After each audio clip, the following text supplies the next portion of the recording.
Hello, you wonderful people. For today's video, let's go back in time, specifically when I was in 6th grade living in Atlanta, Georgia. Because I did decently well in my classes, I got A's and B's and stuff like that, my teacher at the time, her name was Miss Guess, and yes, that was her name. She offers this position known as a safety patrol to certain students who, like I said, get good enough grades. What is a safety patrol? Well, it's just a more fancier way of saying a hall monitor. So yeah, I was a hall monitor. It wasn't anything special, it wasn't anything like too prestigious, it was just a thing that I did. Did I love my experience with it? No. But did I hate it? Not really. It's just kind of like, yeah, it was a thing that happened in my life and I did it. That's kind of how I feel about it. I don't remember how many safety patrols there were specifically. There was quite a few of us, but basically the safety patrols were only comprised of 6th graders at the time. Eventually it became 6th graders and 5th graders, but that's because, mostly I think because a lot of the 6th graders quit at that time. So being a safety patrol, you had to get to school a little bit earlier and you had to leave a little bit later than most people, but it wasn't anything like too extravagant. You probably had to get to school maybe like 15 minutes before school like really started, and you left maybe like 15 minutes after school ended. And basically you just stand in the hallway and you tell kids not to run and make sure they're not being assholes. One distinct drawback to being a safety patrol, it's not really being a safety patrol itself, it's just something that I experienced and I feel like no one else really had the experience but me, is, as a safety patrol, you have like a little like belt type like sash that you'd have to wear,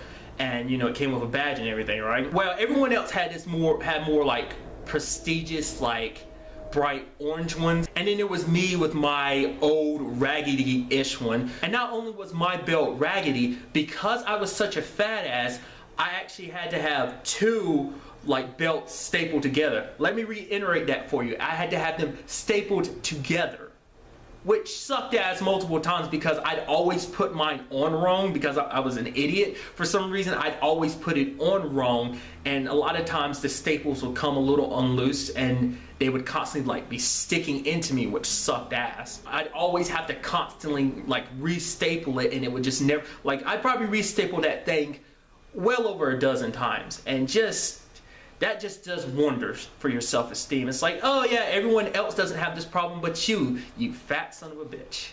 Yay! But like I said, that was one thing. At the time, I never really gave it too much thought, but looking back on it, I'm like, that sucked. I never really had any bad experiences with being a safety patrol. Like my biggest drawback was like one time I don't know, I'm not a very outspoken person. I'm not very good at telling kids like to slow down because that's just not how I am. It's just like, I just stand there and make sure people aren't acting stupid. I mean, but if they're running in the halls, it's like, I'm not going to do anything. It's like they're kids, they're expected to run. But one time there's like this teacher, because I was on like the lower grade hallways, like pre-K to second or whatever, and like it's like the afternoon and these kids are running and there's this teacher kind of getting all bitchy with them, and then she turns to me and kind of snaps at me. She's like, you're a safety patrol, you need to do your job, which kind of just stuck with me. It just kind of pissed me off. I was like, well, lady, they're kids, they're going to run and do what they want to. It's not like they're going to listen to me. For one, I'm a kid at this time. I'm 11, maybe 12, I'm pretty sure 11 at the time. So it's like,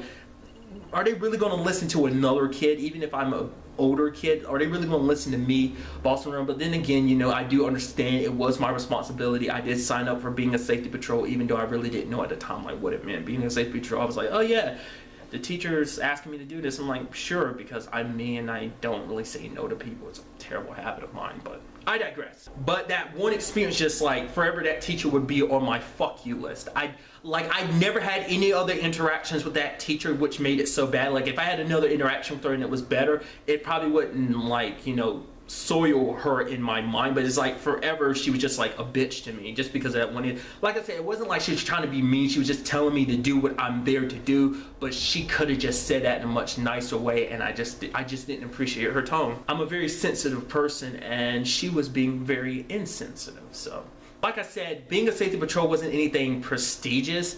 Most people only did it because there was actually something you got out of it, and that was like a trip to Savannah. It was just something they were like, oh yeah, and the safety patrols get to go to like a trip to Savannah. It was like a 2 or 3 day trip or something like that. I have absolutely no idea what like the significance of it was. And as you can tell by my way of talking about it, I didn't go. And the reason for that being is I quit being a safety patrol before the trip came up. I'm not 100% sure why I quit. I just felt like quitting. I was just like, I decided one afternoon, I was like, I'm gonna quit. The teacher still gave me the opportunity. She's like, oh, are you sure you want to quit? She's like, but you can still go on a trip. But I decided not to. The reason being is because the trip was like $75, and I didn't want to ask my parents to pay like $75 just for me to go on a trip. Because at the time, my parents, I felt like, you know, it's one of those times I feel like my parents kind of had their own money issues. It never came up too often, but there were some times when my mom didn't really have money to spend, so I just didn't feel right asking them for money, which I never do anyway. It's just not a big, I don't like asking my parents for things. It was just then as well as now, it's just how I am. So I didn't go on a trip, but you know, most people did, and I don't know, I guess they had fun. Like, I heard stories here and there about what went down, but I'm not going to go too deeply into that because it's not my business to tell. So earlier I mentioned in the video that, you know, it was mostly only 6th graders at the time who could be, you know, safety patrols, but eventually it got changed over to 5th graders. I think that's because most of the 6th graders, and I did say most, not all, but most 6th graders quit after the Savannah trip, which is kind of shitty on everyone else's part. I mean, it's like I quit before the trip. I didn't even go on the trip. So I guess in some sense, it makes me a little bit more honorable than them. How do you like that humble brag I just included there? Fucking awesome, right? That's pretty much all I wanted to say for this video. If you enjoyed it, make sure you hit that like button, share the video, and subscribe to my channel for much, much more. Like always, till the next time we meet, be happy, be safe, live life to the fullest, and enjoy it. Good day and goodbye.